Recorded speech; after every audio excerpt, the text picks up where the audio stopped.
I'm going to start with a song. Okay, what we've been doing is every week we've started with some music because I think music has a way of putting you in the right frame of mind for the topic we're going to be talking about. And today we're talking about truth, goodness, and beauty. And basically, is there truth, goodness, and beauty? Because in our culture, they'll tell you there's no such thing. But we're going to dig into that, and I think we'll have a very firm belief in what there is and what there isn't. So this is, I don't have control again. Probably you will recognize this song. This is The Goodness of God. I don't have control, Joy.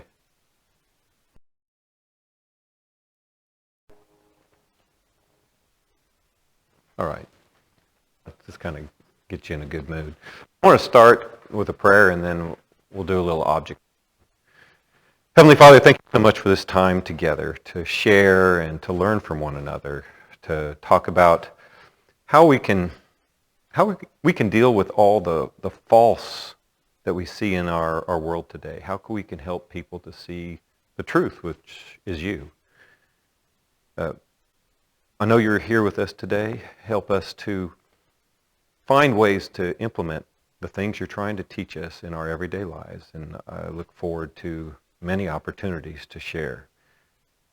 And I pray this in your name, Lord Jesus. Amen. All right, so truth, goodness, and I know in our culture, things like beauty is in the eye of the beholder. What's goodness? That's really dependent on the circumstances or the culture and truth. What is truth? So I have a sack here. Can you tell me what's in it? Ayla, please. What? This is one of my treasured possessions in the world. Bible. Could be. Put Bible up there.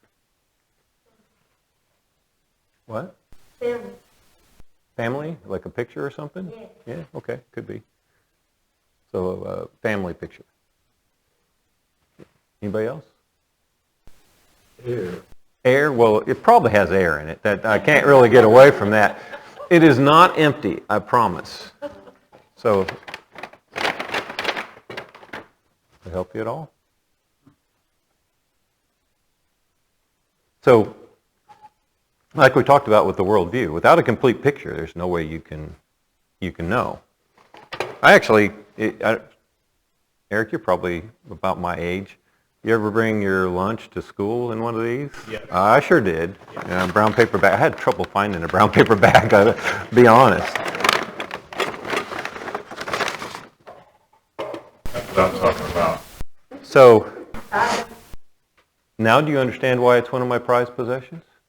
No. It's what? Food. It could be food, yeah.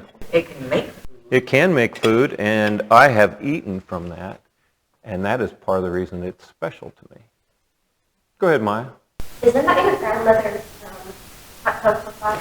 It is my grandmother's hot cocoa, especially in the wintertime.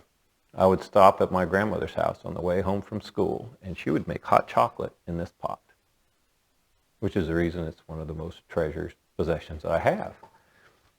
But without a full picture, you cannot know the truth. And that is really the way truth is. You have to have a full picture in order to know the truth. And there's only one truth. Okay, I love this because my grandmother made hot chocolate for me in it. Without that full picture, you wouldn't really know the truth. Okay, it's not relative. I put a couple of things up here. I mean, it's a nice paperweight, but there's no way for you to understand what the significance of that is, although my name is on it, so that you might have some idea. Go ahead, Maya. Oh, you have to shut up. Okay. I got that for 10 years of service in a company I worked for once. So the point is, you can observe it. You can even understand what you're looking at, but you can't really know the truth unless the person who knows what is true conveys that to you. And I want you to just kind of keep that in your mind as we go through today, that truth is specific. It's not subject to opinion. There's only one truth. And without a complete picture, you can't know the truth. And I think you'll understand that kind of as we go along. So, I mean, yeah, we thought Bible, family picture were great possibilities. And those all were treasure to me. You're completely right, but it wasn't what was in the bag. There's only one thing in the bag. So that's what truth kind of looks like. And, oh, it's still not working. So as we're going through this series, we're going to be filling in basically the puzzle pieces of our worldview as a Christian. We're going to be talking about truth today. We talked a little bit about just this overall concept last week, but in the next few sessions, we'll be filling in one of these puzzle pieces as we go along. So, how do we defend our faith as Christians? We have to know what truth is, right? We have to know how to convey that to the people that we're around. And I think what people ask us a lot is, why do you think Christianity is true? And believe it or not, that's, unless you've really thought about it, it's a little tough. It's personal, is what we will often say. But what I want to show you through the course of the next several sessions is our faith is based on evidence. It really isn't my opinion. It's my processing of what I can observe and what has come before. We have evidence-based faith. Most worldviews don't. And we kind of talked about that a little bit last week. So I think what we hear a lot today is that truth is relative. You have your truth, I have my truth. You ever heard that at school, Hank? Maybe a little bit? Yeah. So, truth is relative, or you can't know the truth. That's the one I really love. Science is the only thing that can determine something's true. Or you can't handle the truth. Or you can't handle the truth. You're stealing my thunder. We'll get to that later. Today in the world, there's a whole bunch of stuff we hear about truth. And only one thing can be right. All the other stuff has to be wrong.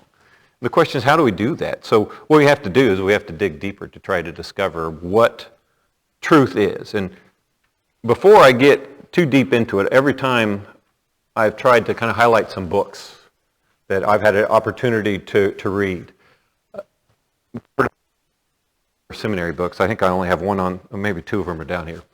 Total Truth by Nancy Percy is probably, I'm not much of a book reader, but it's probably the best book you can ever imagine. It's a big, thick book.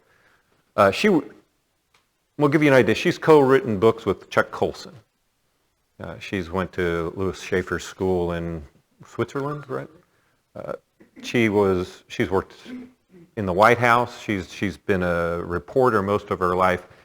If you want to kind of understand how our culture has kind of moved away from God, this book will explain it in ways that are really, really easy to understand. It's a big, thick book. But I like her subtitle, Liberating Christianity from Its Cultural Captivity, because that's really what we've done. We've tried to put Christianity into a box in our culture.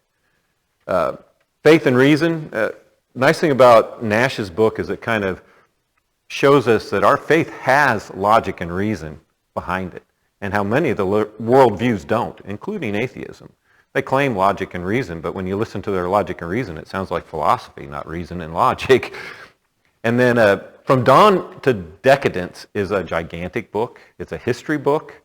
It takes you from about 1500 up until 2000. But Barzan he's not going to tell you about the world wars. He's going to tell you about the cultural things that were going on that led to those conflicts during that period of time. He's going to talk about the underlying truths of Christianity that had been peeled away that caused some of those things to take place. And he gives us a little focus on different communities at different times in history, like Geneva and like Paris and like London, and digs deep so you can kind of see what the culture was and how God was there or not there and how that was affecting. It's an interesting history book from that perspective because it's not like reading history.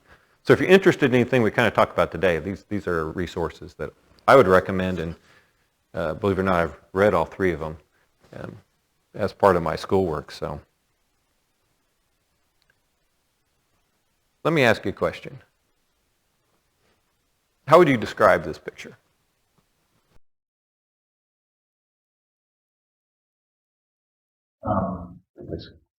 I would say palm tree on a beach.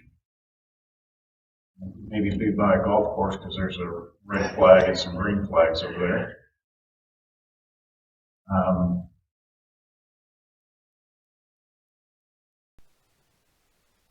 You're failing. I would say it's a palm tree on a beach with some flags to the left, so it may be part of a golf course, sitting on an ocean with a forest to the front. Okay. Looks nice. I don't know what's behind me. Okay. Well, either Joey or I took this picture, so. Oh, nice. Anybody else? You girls have been there. I think that's a lion. No, it's not the lion. This is probably the most beautiful beach I've ever put my feet on, and I've been on a lot of beaches on every continent. There's no golf course, I promise. It's in the Philippines. It's in a very remote location. In fact, getting there is... Takes your breath away. Yeah, it takes your breath away. But it's very remote. Camarines Sur, Philippines, called Angelica. It's actually a resort. They have a Western-ish hotel there. So I don't know how you get there. Yeah. It's tough. But it's beautiful. Okay. There's no people either. It's very secluded. You go there by yourself. Yeah, it's like having that beach to yourself. It's got great shells if you like to see shells. Joy, I still don't have any control. There we go. How about this picture? Any thoughts? How would you describe it? Pretty? Is it cold? What would be your sensations if you were there? Cold? This is on the top of a volcano in the Philippines called Izaro. The water is actually cold. The air around you is not very cold. It's a beautiful place. How about this? Peace? It's a pretty flower. Ayla took this picture. This is a flower in the Philippines. I have to look it up because the name is not normal.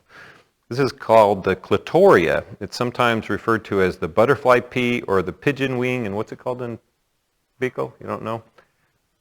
They make a drink out of this. They mush it up and make a drink. It's supposed to cure all your ills. Tastes actually pretty good, believe it or not. Out of the flower.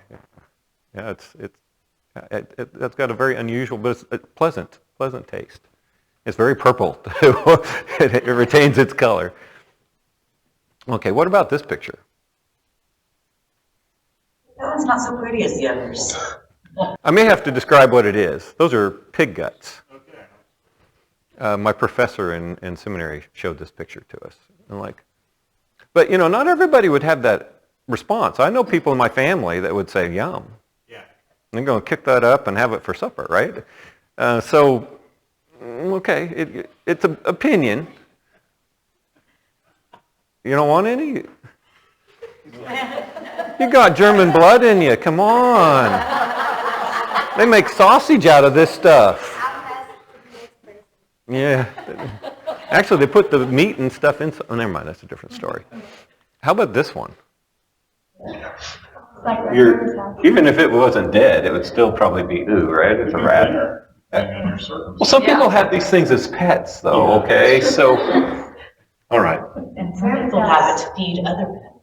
Yes, that is true. That is very, very true. How about this one? Oh. Looks like our Dracula. Looks like a pet made that. A pet did make that, and I can attest to the fact that the pet that actually did it. It could have been a rat before. It's pet excrement, otherwise known as doggy poop, right? Yeah. So, you want me to change the picture? Okay. The point of the exercise is you had a guttural reaction to each picture in a different way. And pretty much universally, people would have a guttural response to the picture. So the question is that innately inside of us? I mean, people generally look at poop and go, ooh. They generally look at a pretty beach and go, ah, right? I mean, there is something innate inside us that know the difference between something that's not pretty and something that is pretty. So the question is, where does that come from? And that's a question we always have to ask as we're kind of going through. Because, like I said, we hear this idea, beauty is in the eye of the beholder. And it kind of was. But why? And what I say is, beauty is actually in the eye of the Creator. The Creator's put this mechanism in us for a reason, or it wouldn't be universal. If you were a naturalist, you'd assume people would have all different kinds of perspectives on these things. There shouldn't be any common theme. And the reason is he built us this way, right? He built us with this ability to determine what is good and what's bad, what is pretty and what is not pretty.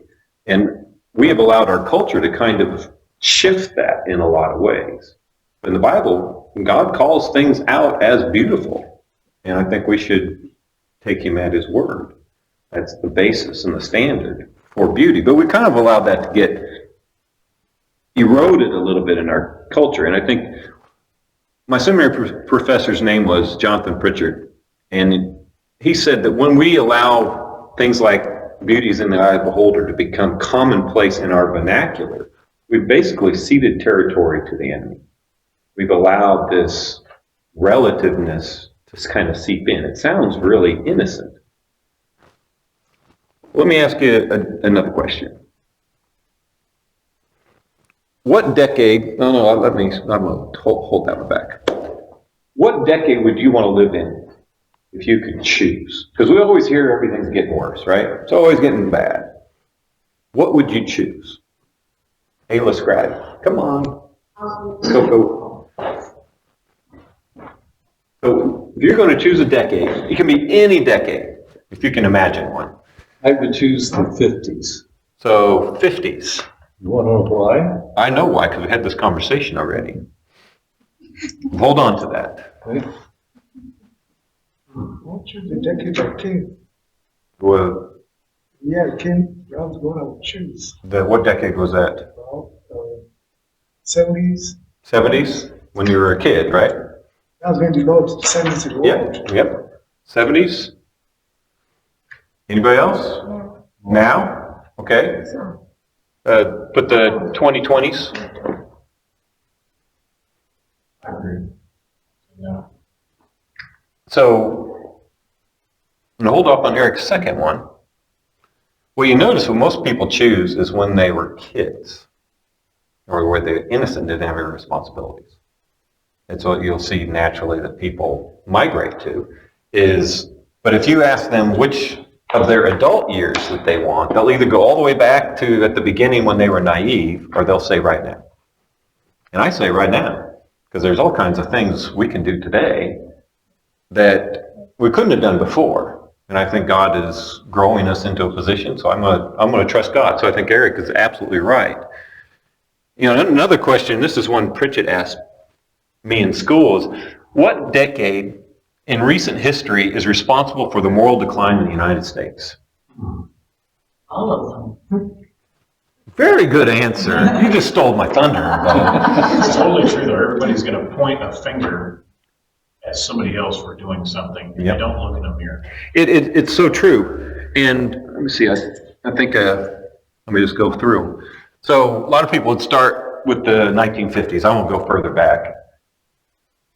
There was a golden era after World War II, but there was all kinds of problems in America from a moral perspective. Secular humanism was on the grow. Scientism came into being, and this idea of futurism. You have flying cars, and all that stuff comes from the 1950s. People were very much looking way past their lives and not very concentrated on the problems that were going on. Because you still had segregation. You still had a variety of problems that we were dealing with in the 50s.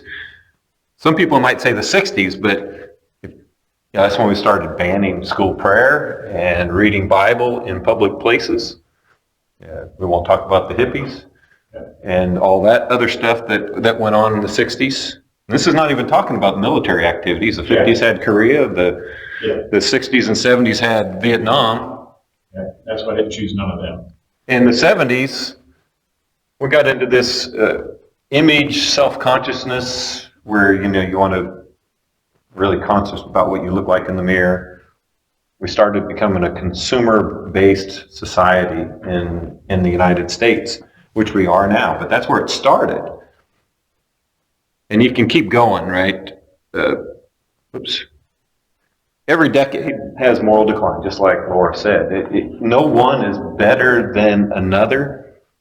And frankly, no one is worse than any other. We often say we're worse off today, but I look back at, we watched a movie called Cold Mountain that was Civil War era.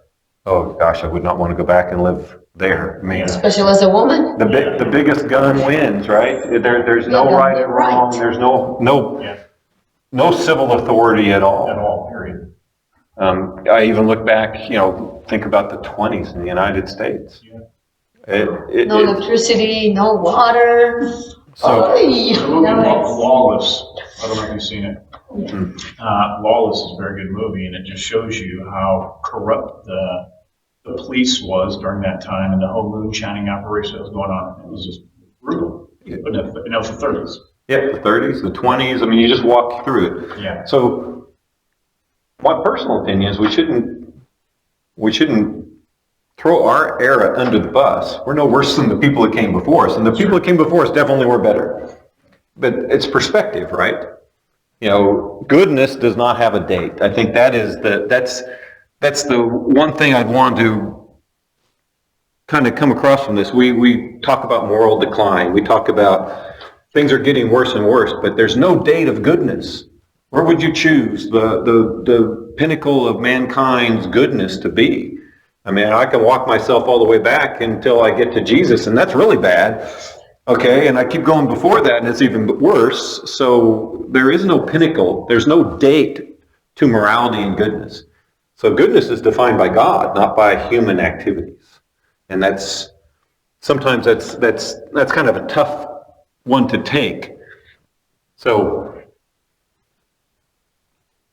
in our culture, most people think more about how they look, what they are doing, and how they can meet their perceived needs and so forth, than they think about the arguments for the truth of Christianity. This is Jonathan Pritchett. I might write this a little differently, but it's true. We are very focused on me and not very focused on why. And the why is God made us this way for a purpose. And they're so focused on these things that take a huge amount of time. And we essentially spend almost no time developing the why we should follow Jesus. And so it makes us ill-prepared to share with our children and with other people why that is. We know something inside of us has made us want to follow Jesus, but we have to spend some time building that case, which is the reason you're here, obviously. But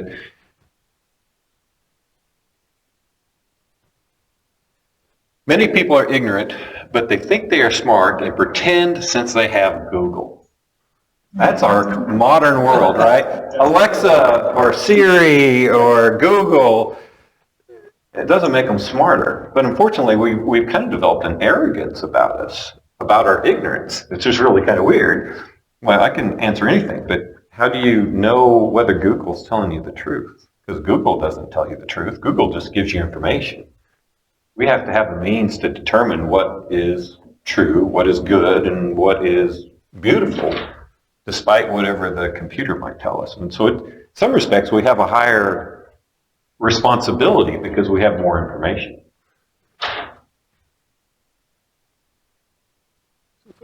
This one go work again. There we go.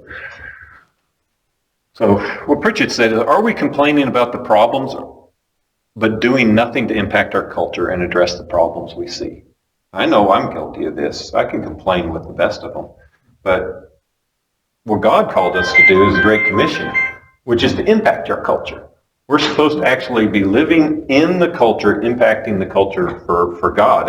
And that's all of culture. That's at your job, that's in your school, that's in the sporting activities that we might attend in our leisure. Everything should be focused toward how we can impact the culture for God. And I don't think I did that very well. Until I got sick, I probably didn't do that well at all. And sometimes it takes a life experience that kind of shatters you before you kind of get focused on what's more important in life. And I think what Pritchett was trying to teach us in my class was this idea that our focus has to be on the most important thing. And we have to let that kind of infuse into all of our activities. If it's true, if it's good, if it's beautiful, it should be our focus of everything. And so we need to make sure that all those things are the focus of even the simplest activity of going to the store or driving on the road or whatever else it might be. Any questions? That verse. Which verse? Things that are true, things that are good, things that are lovely, focus on these. What's that verse? You're going to post that Google one. Google it. My wife will Google it. We'll come back to that in a second. But you're right. It's Paul that said it. It should be in Ephesians, but I'm not sure exactly where. It's Paul that said it. I'm not always very good with the addresses. I'll be The honest. address, I'm not very good. So Yeah, I think you're right, though. Very good statement. all right. So let's well, she Googles it up a step forward. So whoops, I skipped too quick. Well, let's sorry, my control is not doing very good for me. So Philippians 4:8. Philippians 4:8. Google. But you better check it, make sure it's right. That's right. So we know that there's goodness, right?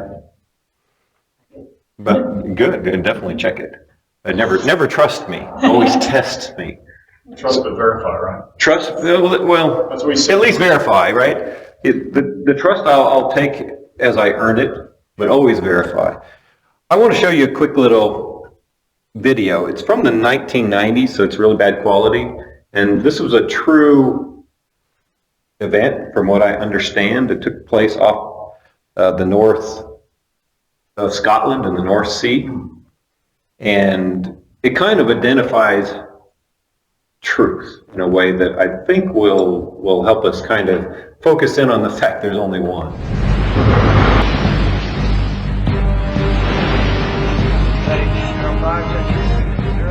Again, this is the USS Montana requesting that you immediately divert your course 15 degrees to the north to avoid a collision. Over. Please divert your course 15 degrees to the south to avoid collision. This is Captain Hancock. You will divert your course. Over. Negative, Captain. I'm not moving anything. Change your course. Over. Son, this is the USS Montana, the second largest vessel in the North Atlantic Fleet. You will change course 15 degrees north, or I will be forced to take measures to ensure the safety of this ship. Over. This is the lighthouse, mate. It's your call. Hello? That was a real event. It was a big deal in the 90s. We used it for all kinds of training because your perspective does not make it true. There is one truth. In this case, okay, what else is not moving? Okay, dude, come on. So it kind of brings us back to there can only be one truth. That's what truth is. Truth is not relative. There's no such thing as this partial truth. A partial truth is wrong. Okay? There's no sugar-coated partial truths that make it sound better. They're not true. To be true, it has to be true. Yeah, if it's partially true, that means it's mostly wrong. It's simply wrong. And I think right and wrong is determined by God, and it's not an opinion. We can have a differing opinion, but God's opinion is what defines what truth is. So maybe. You want answers? I think I'm entitled. You want answers? I want the truth! You can't handle the truth! You asked for it? You got it, Eric. So, that's from A Few Good Men, you know, Yes. Jack Nicholson and Tom Cruise. And the question is, can we handle the truth? Not always. Not always. Sometimes it hurts, right? But when we're dealing with our family and friends, truth is always the best. I know that doesn't always seem right in our mind because truth can actually hurt. And our society acts like they can't handle the truth. But what they need is the truth. Because what we've been doing is giving them not truths, and you see what we have around us.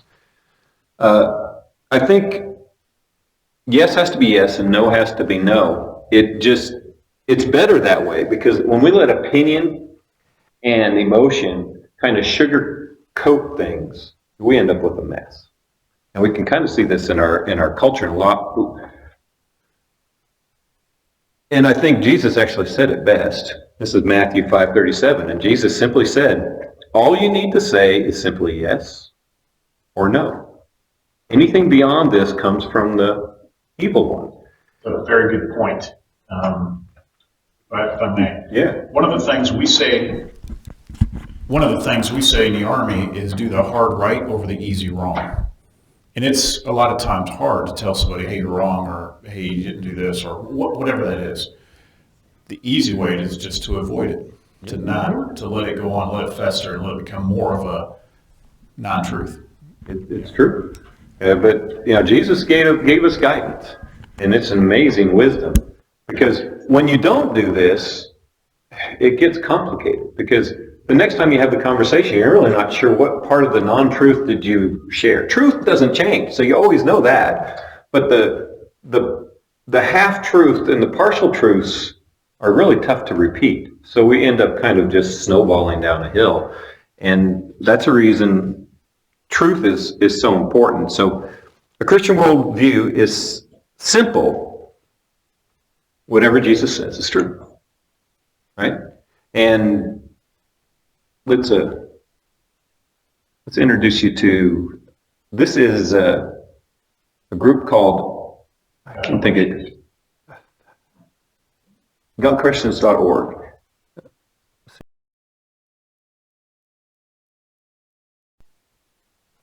It's kind of a nice summary. But I want you to listen to another real quick video. It's by John Lennox. If you don't know who John Lennox is, you need to get to know who John Lennox is. This guy is, he's the most credentialed Christian person there is. He's got PhDs and master's degrees from Oxford and Cambridge, and he's also a Christian apologist, and he has a way of putting the very complex in very simple ways. And he's kind of like listening to your great uncle or something chat. So let's see, I still don't have control. Joy.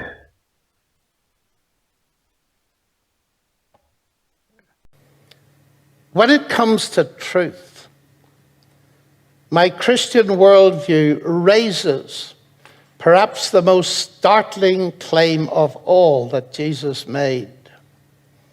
He said, I am the truth. He didn't simply say, I speak true things, although I believe that was true. He said, I am the truth. So ultimately, ladies and gentlemen, for me, there is, of course, truth beyond science, because ultimately truth is a person who created the world in which science is done. And as an inference to the best explanation, I hold this worldview to be the most satisfying, both intellectually and emotionally. John Lennox, you'll probably hear from him a few more times in the series, but I mean, John just put it perfectly. Truth is a person. It's not just an idea. Whatever God says is true, and the scripture they keep quoting, should I skip it? Is out of John 14:6, and it says, Jesus answered them, I am the way and the truth and the life, and no one comes to the Father except through me. And this is the one that actually the world has a lot of trouble with this one because they'll say we're exclusive, and yes, we are, because the truth is exclusive, because there can only be one truth. There's a lot of good examples of why we believe we're exclusive, but I used Bill Wise' story yet about the cabin. Maybe it's a good time there. A guy named Bill Wise, he lives in California. He was asked to prove Christianity without using anything in the Bible on a radio program. And one of the stories he used was this idea that, say there is this rich man, and he has this exclusive remote cabin, and he's invited you for a week to come stay with him. And he's trying to give you directions, and you say, no, I can find my own way. What are the chances that you can find your way if there's no GPS, there's no maps, and there's only one road in and out? You don't even know the address. You don't even know the address. You didn't even ask where it was. The point is, only the owner of the place actually knows how to get there. And to say that there's multiple ways when the owner says there's only one way, okay, who knows better, the owner or you? And that's kind of where we are in our society, where it's like everybody thinks they have their own way, but, you know, God created everything that makes him the owner of everything, including us. He might know the right way to get to his house. And we'll talk about how we can justify saying God is the creator of everything next week and the next couple of weeks when we talk about the proofs for God. But, you know, I just like the way John put it. You know, truth is a person. As a Christian, that's what we believe. We have a standard, and it's the person of Jesus. And it's probably a good place to take a quick break. Why don't we take a quick break, and then we'll come back and we'll go through some examples of kind of how this looks. Countering false claims. Right? We'll start with this. All right, so the second part of this this should be fun, because we're going to look at the law of non-contradiction. Law of non-contradiction simply says contradictory positions cannot both be true. To actually say it's not true, if you deny the law of non-contradiction, you actually have to use it. And we'll go through some examples. I think it'll make more sense as we go. But I wanted to start with this quote. I cannot pronounce the guy's name. Hassan. That's his European, but he's also often referred to as the father of modern medicine. He's an Arab. But he said this about the law of non-contradiction. It's pretty raw, so I apologize. He's from Saudi, of course. Anyone who denies the law of non-contradiction should be beaten and burned until he admits that being beaten is not the same as not being beaten, and being burned is not the same as not being burned. But it's a little graphic, but you kind of get the point. They can't both be right, okay?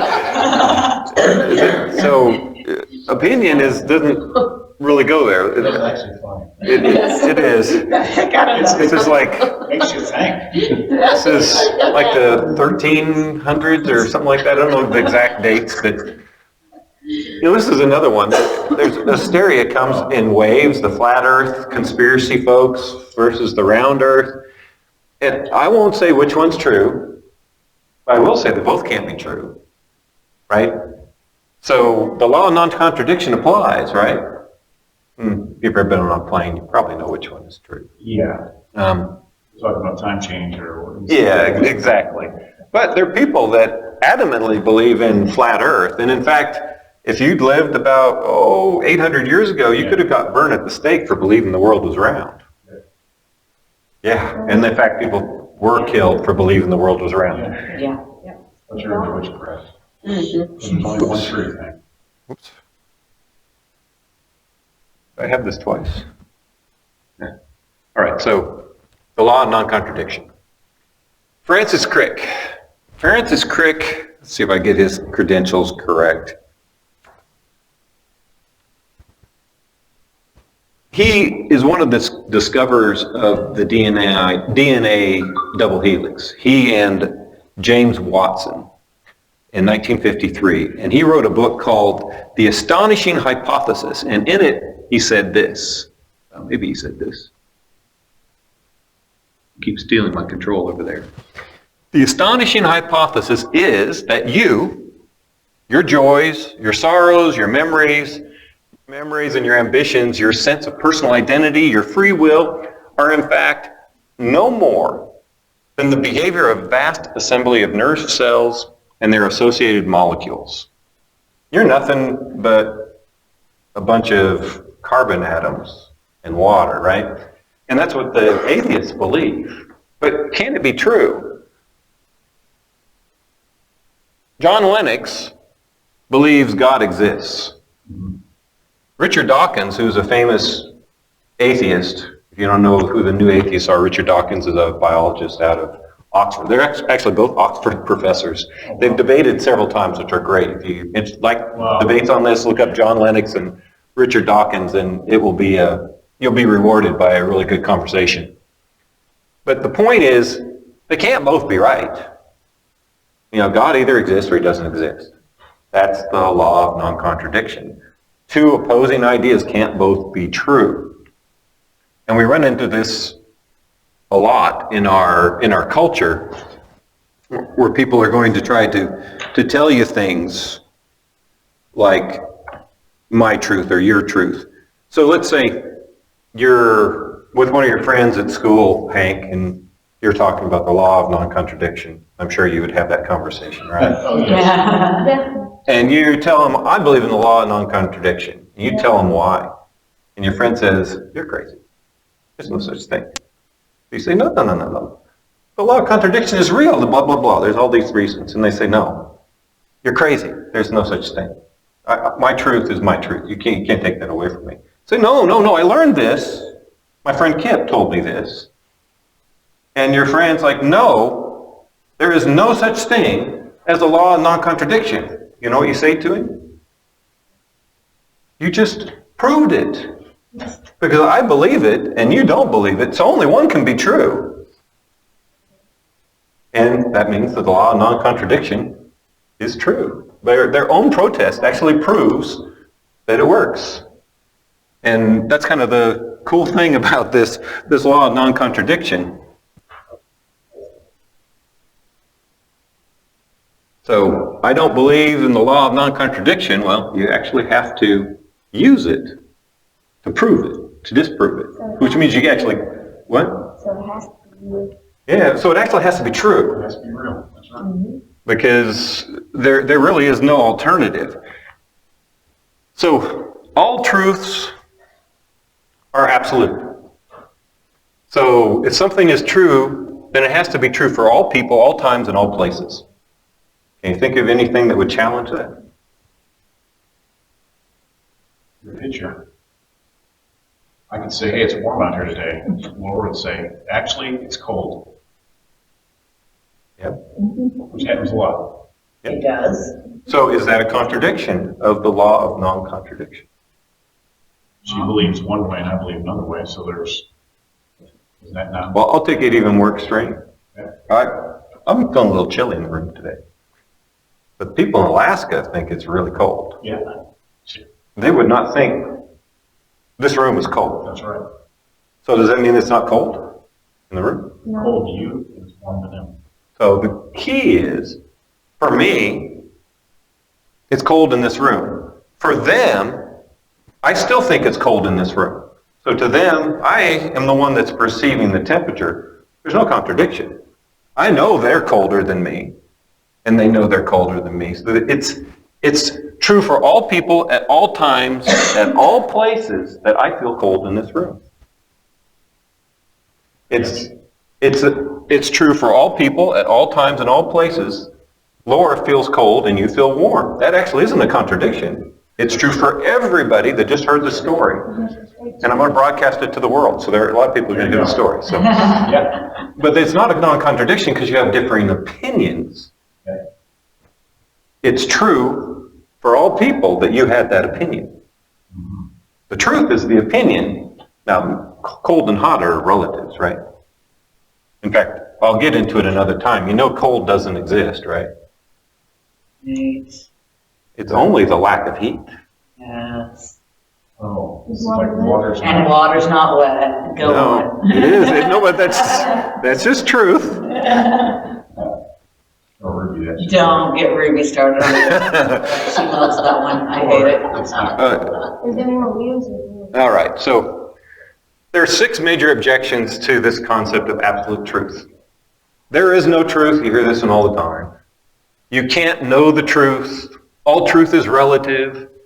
It's true for you, but not for me. And we hear that a lot in our society right now. No one can know the truth. And then you ought not judge me. So how do we deal with these? Let's look at them. We're going to just have some fun. We're going to walk through each one of them using the law of non-contradiction. You answer the objections by basically applying the objection to itself. Truth always comes to the top. You can't do this. But if it's not true, this always works. So there is no truth. What do you tell that person? Well, is that true? Well, how can they know there's no truth? And it be true unless there is a truth. You can't say there's no truth because you're making a truth claim. You said it's true, that it's not traditional truth. Right? At least that has to be true, right? So Having an assertion. so any Assertion. so all right, next one. It's true for me or for you, but not for me. You've heard this one. So what would you say? Is that true? Well, it's true for both of us, according to this doctrine. Well, is that true for everybody? You think about it, it's true for me and not for you. Well, then how can it be true for everybody? Because somebody has to have the alternative perspective. There has to be an ultimate truth. And it doesn't matter if you think it's true or I think it's true. There's really only one truth, and that's the absolute. So this idea of them saying, what I think is true is not true, they've already violated it by saying it's not true, then it's not true for everybody. This is philosophical stuff, so I'm sorry. But the whole idea is, by them saying it's not true for them, they're saying that, well, you're wrong, but that means it's not true for everybody. They're admitting they're wrong. They're basically admitting it, right? Yeah. There is nothing truth except what can be scientifically proven. What do you say to that? Science can't be scientifically proven. Is that a scientific truth? It's so true. And in fact, there's a video in the lesson we did first. William Lane Craig's great American Christian apologist was debating an atheist named Peter Atkins. He actually debated him several times. I can't believe Atkins came back for a second debate. Wow. But he got into this. It's like, so what can science not prove? And Craig says, well, if you'd asked me that question during the debate, I had a list of it rolls off like 12. I mean, one is science itself can't be proven. Mathematical facts are not scientifically provable. We have to have mathematical facts to do science. Logic, reason, those are all required for science, but science can't explain what they are. Our mind, consciousness. And he goes through this whole long list, and it's like, oh, or even time. We take time for granted, but it's not explained by science. In fact, science can't explain it. All they do is use it, right? So it's very interesting to see the face of Atkins as Craig listed these off. His face just went pale. And he started looking out into the audience for help or something, and just he tried to talk a couple times, and it was just like, there's nothing, because science is science.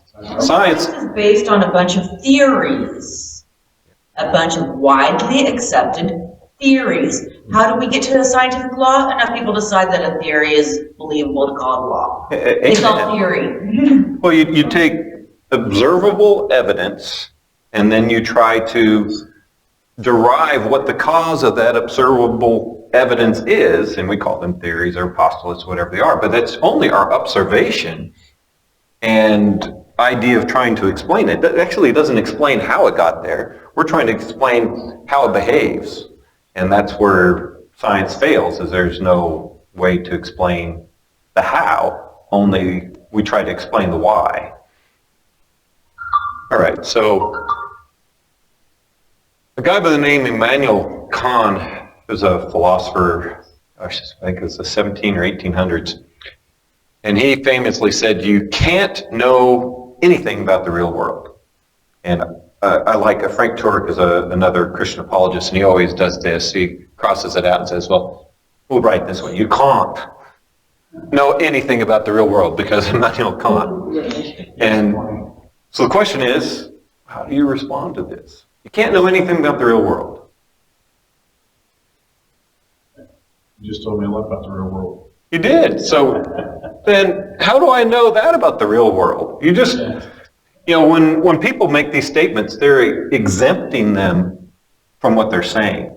Because if it was true that you can't know anything about the real world, that means Kant would have to be above the real world to be able to observe that about the world and make that statement. So he's making himself God.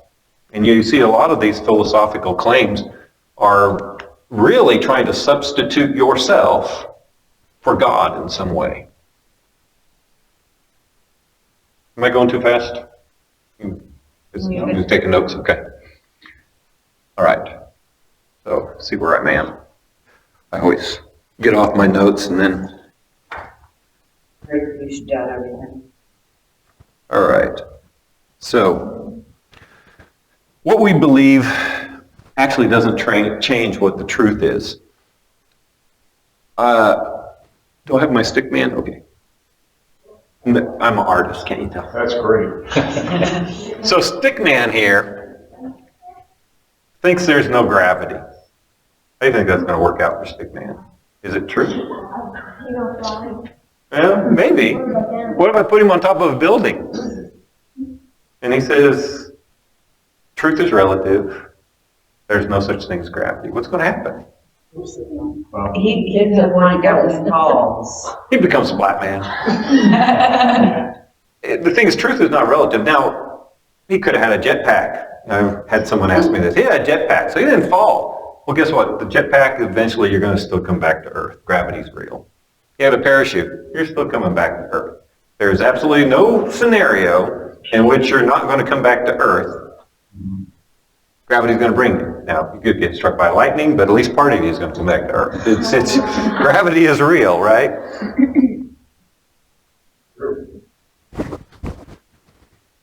You should doubt everything. This is a classic one, especially the existential movement, the Eastern religions that kind of seem to seep into our culture always say this, oh, you know, you can't know anything. How do you respond to that? You doubt everything. You should indeed doubt everything that a person named Sherilyn tells you.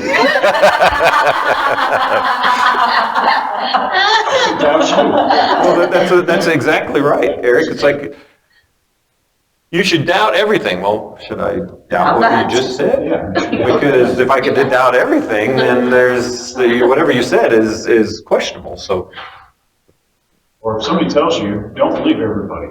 yeah.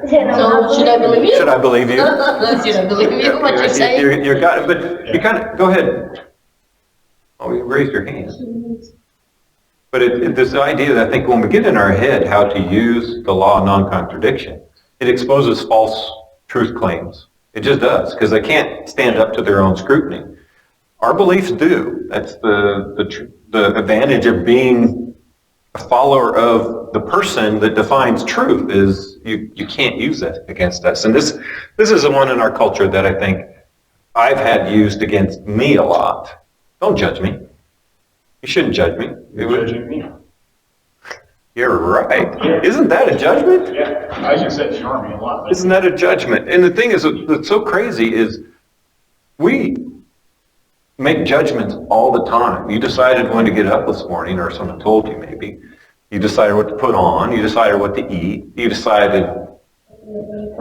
Yeah, we make judgments all the time about ourselves and about other people. You know, if I'm walk in at night and I don't feel safe and I see someone that I don't feel safe about, I'm going to go the other direction. I made a judgment call. Yes. That's not meant to be an insult to that person. No. I am just using my skills that God has given us to make a statement. In fact, the scripture that they're always quoting is this one out of Matthew 7:2. This is a New Living. It says, "Do not judge others, and you will not be judged." So don't judge me, right? But we stop too soon. "For you will be treated as you treat others. The standard you use in judging is the standard by which you will be judged." But it actually keeps going. And I think this is one of the things in especially the Western church, we stop with this much scripture when it would help if we went a little further. Yeah. So, I don't have it. Where is it? Let me read it. So, going on verses 3 to 5, it says, "And why worry about the speck in your friend's eye when you have a log in your own eye?" You got problems, right? We got problems. That's what that log represents. We got problems. The Tagalog is really funny. It talks about this like a big plank that you would, like a girder to hold up a house plank. It's this over-exaggeration, which is what Jesus is doing. He's making an exaggeration claim. It says, "How can you think of saying to your friend, 'Let me help you get rid of the speck in your eye,' when you can't see past the log or the plank that's in your own eye?" Don't stop. Keep reading. Jesus always gives us the answer. He says, "Hypocrite, first get rid of the log in your own eye. Then you will see well enough to deal with the speck in your friend's eye." He didn't say don't help your friend. He said, fix your problem and then help your friend. The problem is if you can't see clearly because you have stuff going on in your own life, you're not in a position where you can help your friend. It's not about judging your friend. It's about making sure you can recognize the problems that you have, trying to fix those problems so you're in a position to be a benefit to your friend. This is not a condemnation of making judgments. This is, you need to have really good judgment. And we often allow people that are know this much scripture to try to use the Bible against us. And that's kind of a shame on us as Christians, not knowing the full picture. Because it says, "Judge not, lest you be judged," in the King James. And you stop there, you miss the whole story. It says, no. What I'm going to use to judge another person is the standard I'm willing to be judged by, which the Bible is a standard I'm willing to be judged by, because Jesus said I'm going to be judged by it anyway. So of course I can make judgments. Judgments are things like, if I see a friend running off a cliff, am I not going to tackle them? They might get mad at you because you tackled them, because they can't see that they were going to go over the cliff. You might break their arm. But is it still better that you interfered with that event? Oh, because you could see things. You had a standard that you were comparing to. And I actually said this. My wife doesn't like it when I say this. I actually think one of the most hateful things you can do in life is not correct somebody, because you're taking your own personal comfort more important than that person's eternity. Because if they're doing a behavior that is, from our perspective, our judgment, is detrimental to their walk with Jesus, or could actually end up with them being in a little warm location for the rest of eternity, yet I choose not to rock the boat. I'm choosing my comfort over their eternity. It's very selfish. So I think a problem with today, a lot of people don't want to correct people, and they let it fester. You know what I mean? I think we talked about that today a little bit. I think it's better to be told, hey, you were wrong doing this, or you should have done this, or whatever. Bottom line up front. And it hurts. You know, it's. Oh, when someone says that to me, it hurts. I mean, my first response is, okay. That's fine. I have a friend that is not talking to me until now because I told her what Truth, supposed to be. Truth is hard, and often we want to soften our words, but sometimes, and I still think we should choose our words. Words can be intentionally hurtful, and we want to be constructive, but we also need to be truthful. Either way, it'll be hurt. It will hurt. They're going to be hurt. And what There's we a have, chance that they're not going to talk to you. yeah, you might lose that relationship, but if you can fix their problem, losing that relationship is worth it, because eternity is a long time. Yeah. And it hurts. Yeah, I had a guy tell me one time in the Sergeant Major's Academy, Peter Deepens. I think you need to learn to close your mouth and let other people talk. He didn't say it so nice. He said, I think that you need to learn how to shut up. And he's a sergeant major from the Netherlands. We had to do these, those whole 360 review and how do you treat others, and, And so I gave him his, and he goes, I was like, all right, what do you got for me? I think you need to learn how to shut your mouth. I said, well, thank you. Gee, that's pretty blunt. What else do you have? I was like, wow, I was like, he said, well, you answer too quickly in class, and you provide no learning for no one else. No one else gets to answer because you answer too quickly. Good point. So be patient, let other people get involved, learn from them versus me always answering a question. Still doesn't feel very good. No, it doesn't do good, but it's there. But there was something in there to be gained, and I think that's what we got to remember, that we're supposed to love people, and loving people doesn't mean making them feel warm and fuzzy. Loving people means wanting the best for them long term, not in the immediate term, which means sometimes you have to hurt people if that is what's going to be necessary to correct a behavior and send them in the right direction. And we can never choose our own comfort over that person, and that's because that's the selfish nature coming out. And well, that's absolutely against what Jesus teaches us. Well, unfortunately, that's the culture in America. Because if you correct somebody, you're rude. If you tell them the truth, you're rude. I see him a lot. I used to be like, oh, you look good. No, he doesn't look good. It's like the haircut is bad. The makeup is bad. Why do you say it's good and it's not good? Well, so it goes back to what Jesus told us. Make your yes be yes, and your no be no, and everything else is from... Oh. Yeah. And I also think culturally, other countries, they may not know the language, the English that well, like in Europe.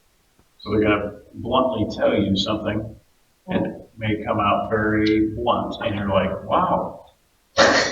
You know what I mean? And I totally get it. Like, we don't speak German, but it's, their way of explaining something to you is blunt. And people are like, man, they're rude. No, they're truthful. They get a sugarcoat. Hey, how does this look today? Actually, it looks terrible. You should put something else on. Wow. Yeah, the Philippine culture is like that. The first thing they're going to say when they come to you is, you're fat. It's like, well, thank you. It's true. But it's like, oh, you're not skinny. I'll be like, thank you for not sure. But it is.